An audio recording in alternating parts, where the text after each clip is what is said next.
All right, we're nearing the end of this mess. We are on now chapter 11 out of 12 on Taken Abroad. Finally. Oh my god, did you ever start doing something and then wish you hadn't? Yes. Oh my That's about gosh. how I feel about halfway through the Lornography every year. You know what? Same.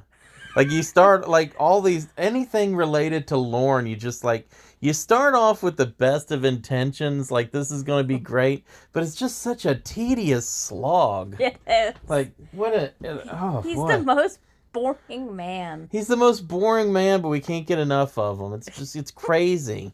I mean, I can get enough of him. Look, I honestly look, you are can. always in the not safe for work section in our Discord, so don't even try that. I was responding to people. It's gosh, no, you ruined it today. Okay, It. well that does lead us into our YouTuber crap. Like and subscribe. Paco will leave links to everything. There'll be a Linktree in the description. There'll be a comment that has all of our links. We are Paco Peep Pot Pies on YouTube. We are Magnum Pot Pie on Rumble and Spotify. Mm-hmm. We are, I don't know, are we Magnum Pot Pie on Ko-Fi if you feel compelled to give us a donation? Let's see. No, Ko-Fi is Paco Peep. Okay, Ko-Fi is Paco Peep. Cash App is Magnum Pot Pie. And so is Teespring and the Linktree. Yeah, we even have a Teespring if you want to get a coffee mug that says "Be Right Back Coffee." You know, so we have a Teespring there. And the link to the Discord will be in there as well. Feel free to join us. We are absolutely insane, and it's nice to hang out with a bunch of other crazy people. Yeah, the Discord's a lot of fun. We have somebody that absolutely loves milk, so make sure when you go in there you drop a milk emoji. So it will be perfect. And there's someone else in our Discord that I'm supposed to say, you know who you are. So. And don't, you know. And anything you tag that's not safe for work, make sure you tag Paco. No.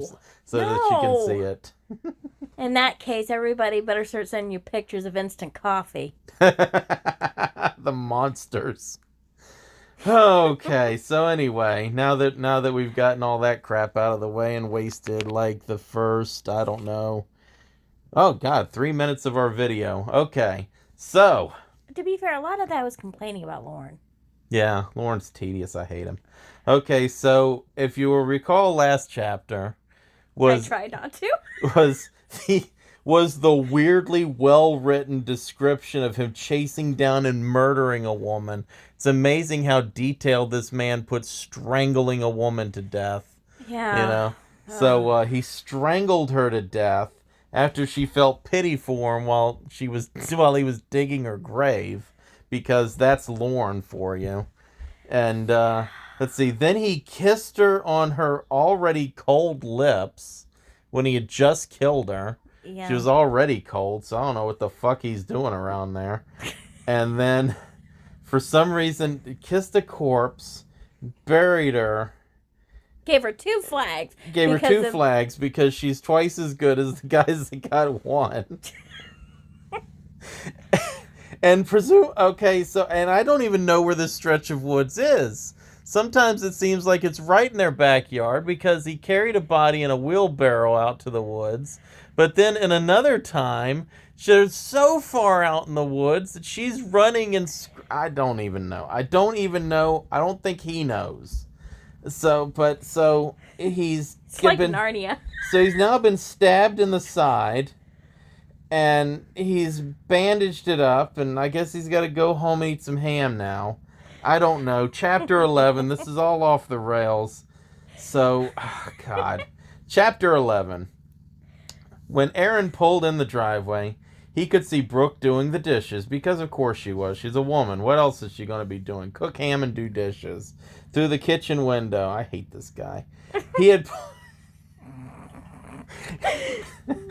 put himself through a lot this morning. It's all in the morning. And the blood would show easily. If Brooke saw the blood on his shirt, he would have to answer questions about it. Well, yeah, because he was out all night. He picked Amber up at night. No, it was like really early in the morning. Like he got up at like 4 a.m. or some shit and went over and found Amber. This was all in like, what, 2-3 hours? Yeah, this is all in the time between him getting up in the middle of the night and her, I guess... At 2:30, yeah. Oh, my gosh. Yeah. So that all took place pretty quick. Yeah, so... Okay. So, let's see. If Brooke saw the blood on his shirt, he would have to answer questions about it. He didn't see how he could avoid it, though. He took a deep breath and scrambled his brains for an excuse for the blood and knife wound on his ribs. He would tell her that he had been out scouting for another place to go hunting, fell down a hill, and his knife came out of its sheath and sliced him when he was tumbling down the hill. Aaron smiled slightly at his excuse. My tablet just turned off because it doesn't want me to read any more of this. Aaron smiled slightly at his excuse, then proceeded to the house.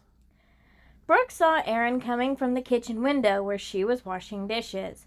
She braced herself to ask him where he had been half the night last night and all morning. Just leave it. Just leave it be. She had a strange feeling of something going on that maybe she shouldn't ask questions about. Yeah, don't ask questions you don't want to know the answer to there, Brooke.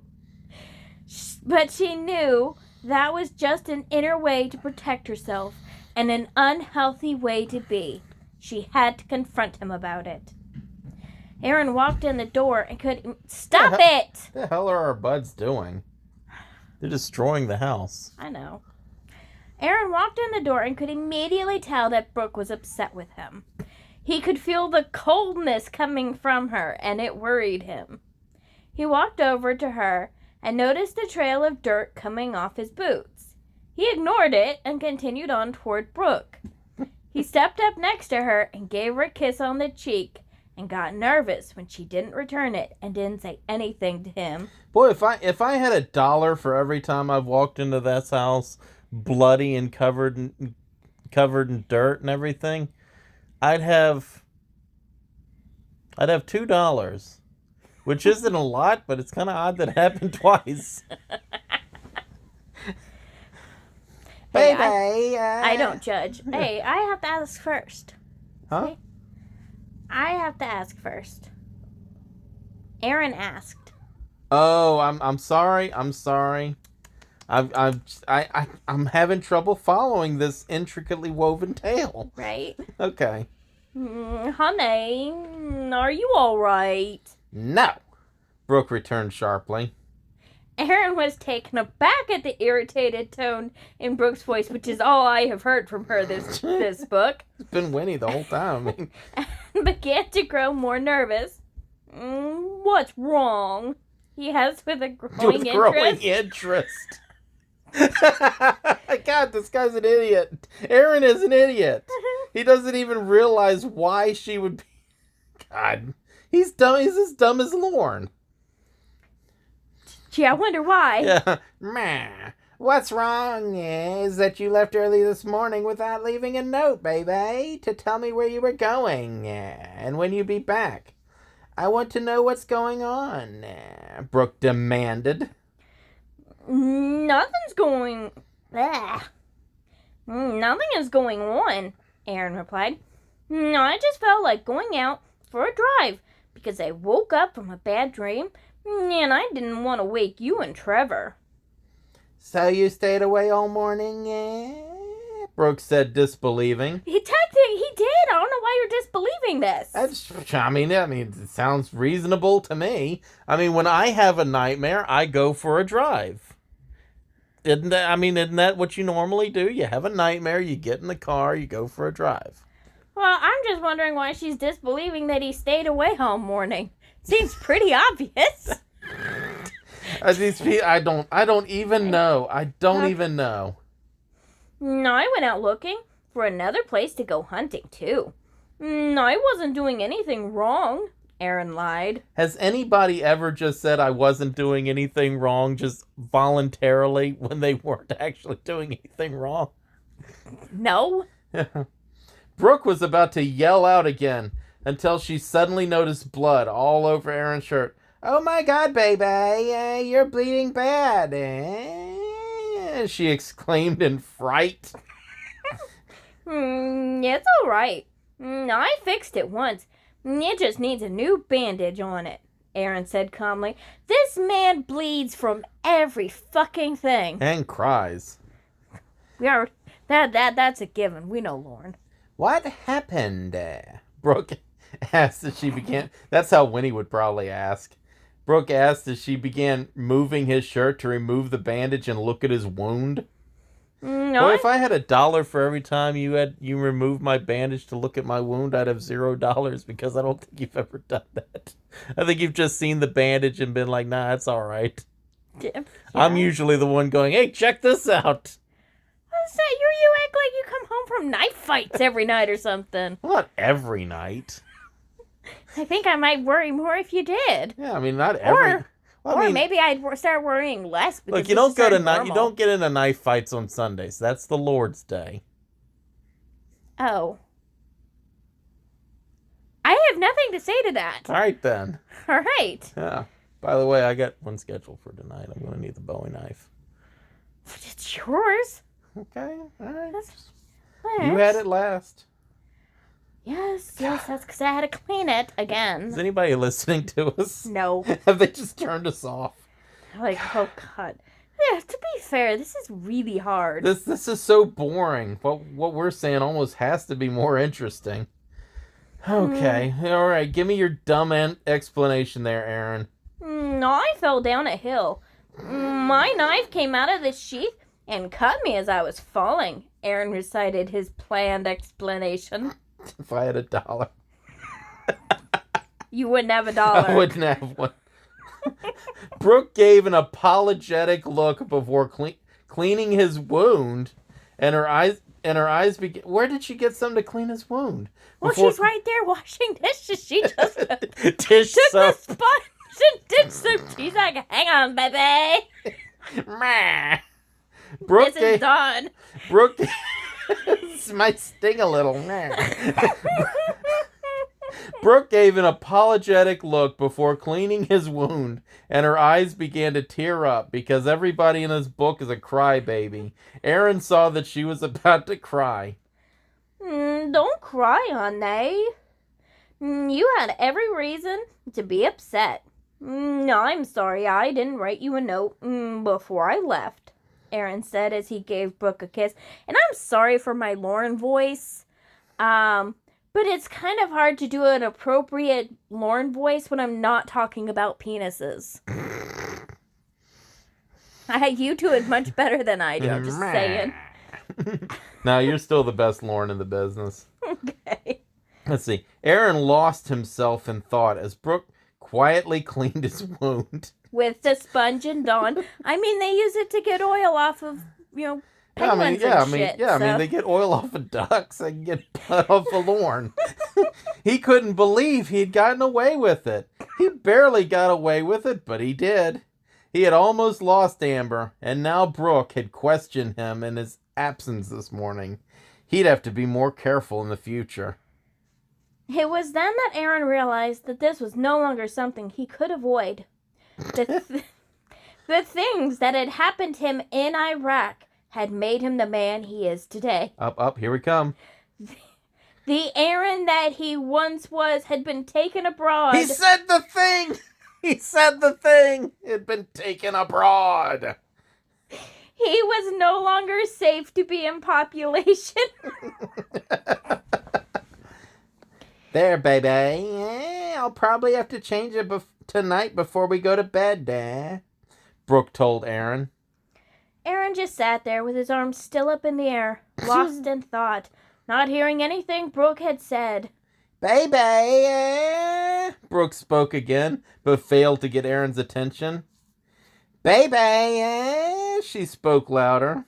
You should have done the other one. You sexy, fat, bald pedophile, Aaron snapped out of it and turned his attention to Brooke. and said, "Not fat." What? He yelled. No, I'm not fat. Brooke was startled and stepped back at the tone in Aaron's voice. And the look in his eyes must have been that evil look. For the first time since she'd known Aaron, she felt threatened and worried. I just said that your bandage is changed, eh? She didn't tell him again that it would need to be changed again that night before bed, because something told her that he may not be there that night.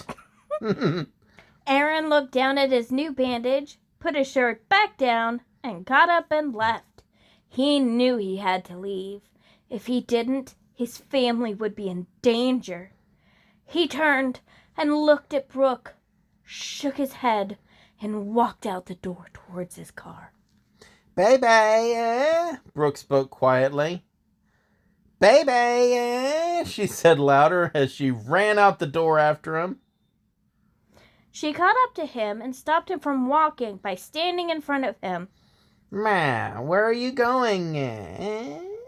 She asked desperately. I have to leave, Brooke. I don't know what's going on with me, but I'm changing, and I don't feel it's safe for me to be around you and Trevor right now. Oh, right now. Yeah, right now. Aaron explained. We can make it all right. If you go for intense therapy again, it will help. I don't want you to leave, Brooke said desperately as she grabbed Aaron's arm while he tried to walk past her. Aaron turned around and slapped Brooke's face hard, making her fall to the ground. She looked up at him in shock as an evil look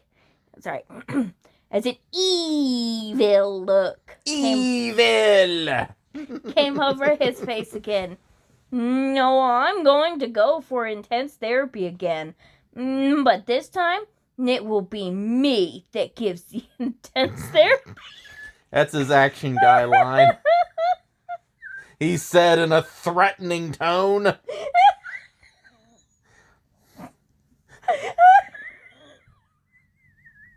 I had to say that line. Boy, if I only had $1.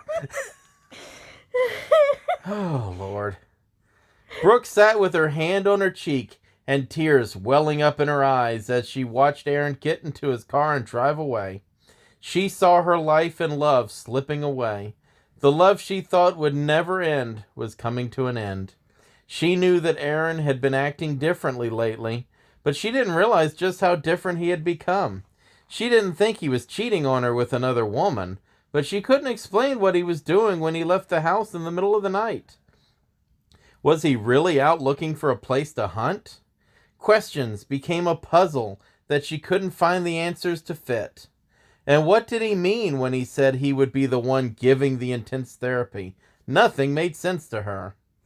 She collected herself, then picked herself up off the ground and headed into the house and began packing Aaron's clothes, crying the whole time.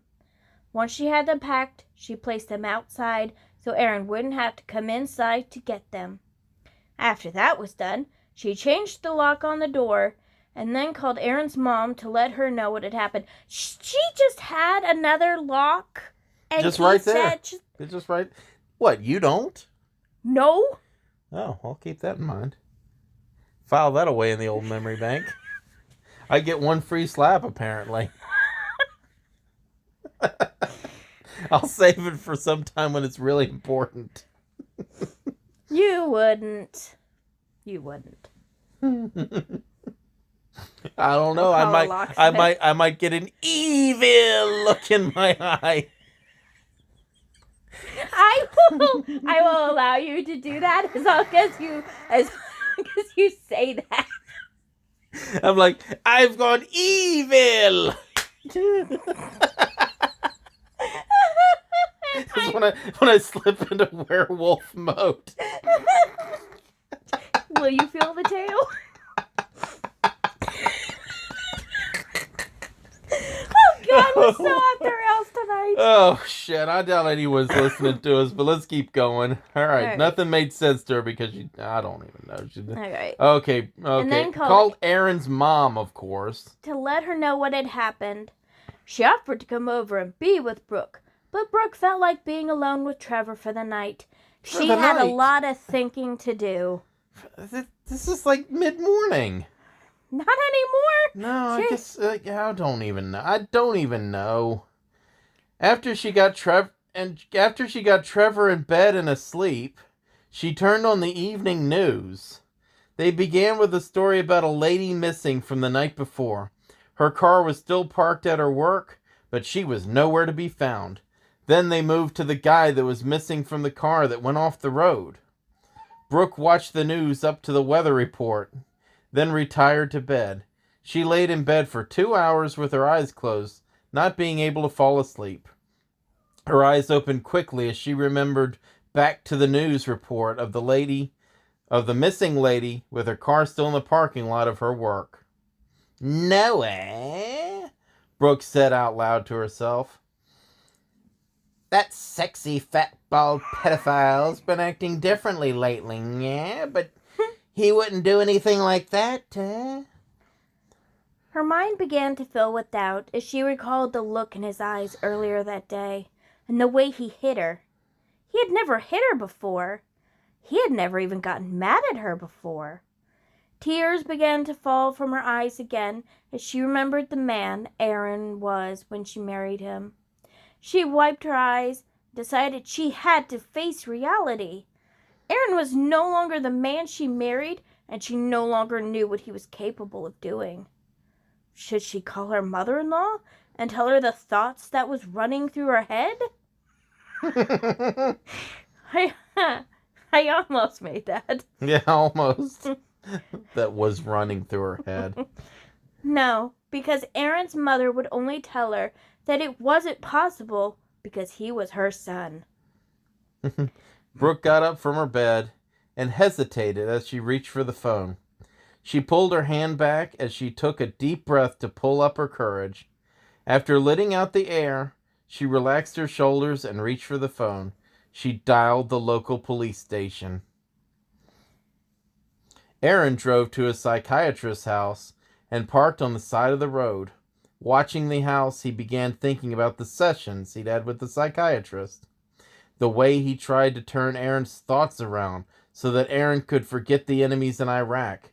Aaron didn't want to forget the enemies in Iraq. He wanted to kill them all. Was he having them at the guy's house? I thought they were at an office. No. In Lauren's world, it's got to be at the house, I guess. Or maybe that's just something they hand out on the business card. Here's my personal address, my phone number, my favorite color. Yeah. In the time he'd been skipping going to his therapy sessions, he'd resented the psychiatrist for trying to take his thoughts away from him. He no longer gave... Mind taker! I knew it was coming. Mind taker! He no longer gave second thoughts to anything he was doing. He no longer felt the guilt, only the urge and need to kill the enemy. It didn't matter that they weren't really an enemy in Aaron's eyes. Any abnormal thought about someone made them the enemy. Aaron waited patiently and smoked a cigarette as he watched the lights to the house go out at 9 p.m. He waited another hour, then made his move. Sorry. Walking calmly across the paved road, he made his way up the center of the long drive to the front door, only to find it locked. Curses! He had no problem picking the lock, even though he had to work by moonlight. He slowly opened the big door and stepped inside. After quietly closing the door behind him, he began moving towards the staircase. He placed his foot on the first step and hoped none of the steps would creak on his way up. In the quiet of the house, Aaron felt he could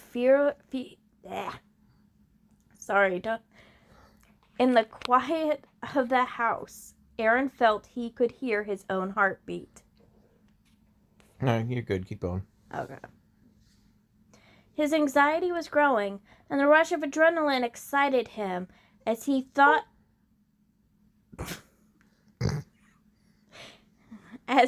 about the outcome. Before he was able to reach the second step, The telephone rang. Aaron froze in his position as he heard the psychiatrist's voice answering the phone call. He listened closely as he heard the psychiatrist talking. Dr. Jeffs woke up irritated at the phone ringing at such a late hour. He slowly reached over and turned the lamp on next to his bed, then picked up the phone. Hello? Dr. Jeffs answered groggily. Hello, is this Dr. Jeffs? The voice on the other end of the line asked. Yes. Dr. Jeffs answered. Who's this?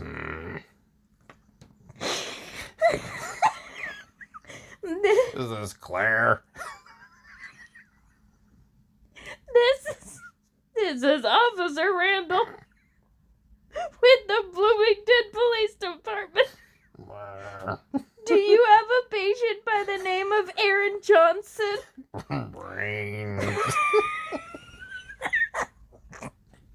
Dr. Jeffs heard some sort of urgency in the officer's voice.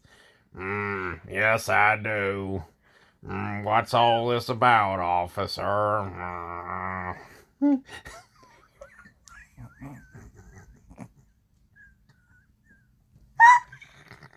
Come on, officer, you got urgency. There's some sort of urgency in your voice. Come on. I'm about to die.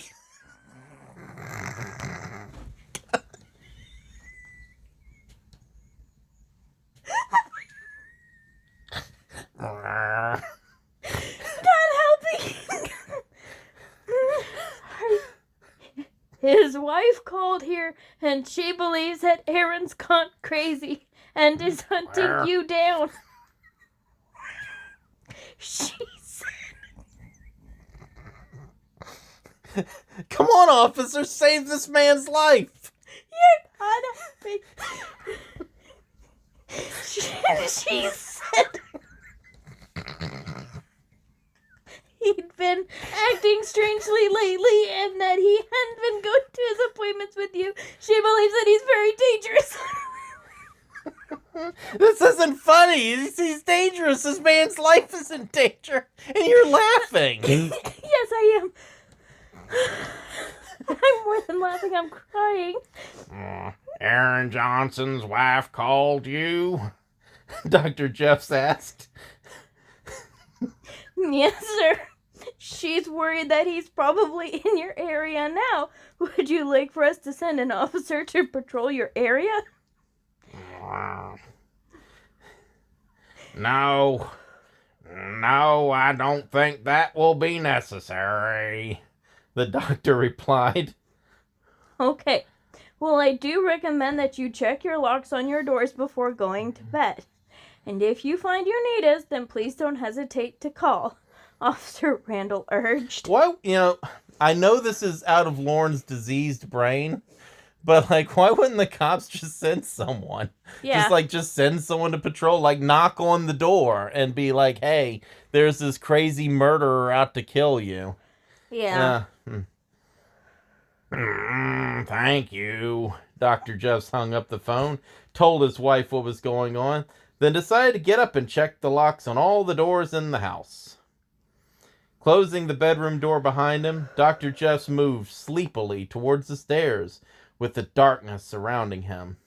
Stepping heavily down the stairs, he flipped the light switch to the on position when he reached the bottom. Would have been nice if he had done it before. Yeah.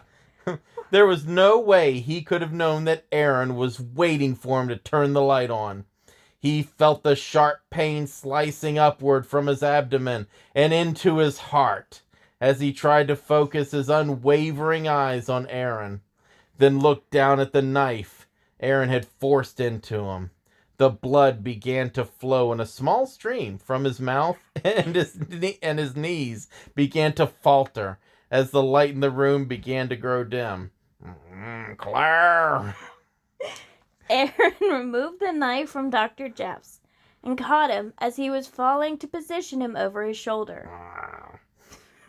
He adjusted the now dead Oh, wait, he's dead anyway. He's Sorry. been dead. The now dead psychiatrist then stumbled with the weight to the door and found his way to his car.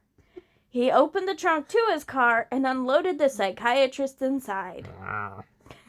After closing the trunk, he got in the driver's seat and drove off towards his personal burying grounds in the woods. Aaron thought about the psychiatrist's conversation on the phone with the policeman. There was only one way they could have known. He heard the doctor say Aaron's wife. He couldn't believe it. How could she betray him like this? He never would have believed that she would become the enemy, but now she has. And Aaron would have to take care of that. Wife or no wife, the enemy must die. Run, Claire. When Aaron got to his personal cemetery, he was exhausted. He flopped the dead psychiatrist from his shoulder onto the ground at the head of the previous victim, then laid down at the foot of the nearest tree and fell fast asleep. Of course. He awoke a few hours later to find it still dark and now beginning to rain lightly. He decided that he had better get the grave dug and the body buried before it rained too much. Don't want to get wet, I guess. All the time he was digging, his thoughts kept going back to the conversation the psychiatrist had with the policeman over the phone and mentioning Aaron's wife. That made Aaron mad and more determined that Brooke must pay for his betrayal. Her betrayal. Stop burying me. And her betrayal, not his. Yeah, her betrayal. Whoever. Anybody. Everyone's betraying everybody.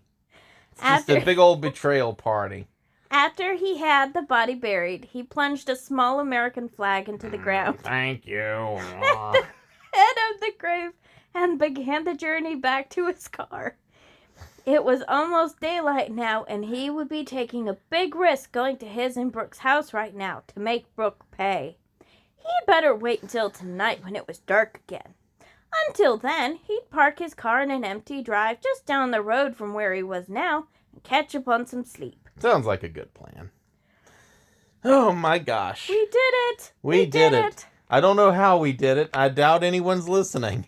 But we somehow did it. Oh, This one was a short one. it was. Oh, you are going to just love the end of this book. You are going to absolutely love the last scene of this. You're going to love it. Oh my goodness. I can hardly wait. So... Does he burst up from the grave? Claire. For vengeance. Yeah, I mean, it takes a headshot to kill Hambubker. I mean, it's a knife to the heart's not going to do it. Yeah, they'll figure it out. Yeah, so. That's how the creature starts. So anyway, well, hope you enjoyed that. Kiss, kiss.